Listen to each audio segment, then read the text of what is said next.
তুমি আসলে কেন আমার বাড়িতে আইছো সেটা কও। আমার থাকার জায়গা নাই।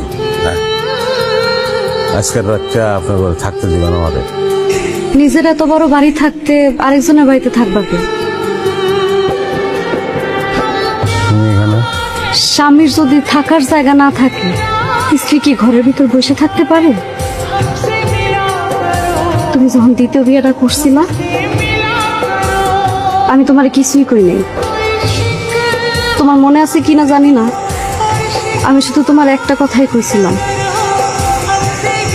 তোমার যদি কখনো থাকার জায়গা না থাকে তুমি আমার কাছে আয়, আমি তোমার জন্য সারা জীবন আছি। তাহলে আজকে তুমি আমার না কইয়া চলে এবাকে চলো বাড়িতে চলো। দাদা, ঘরের ভিতরে সুখ থাকতেই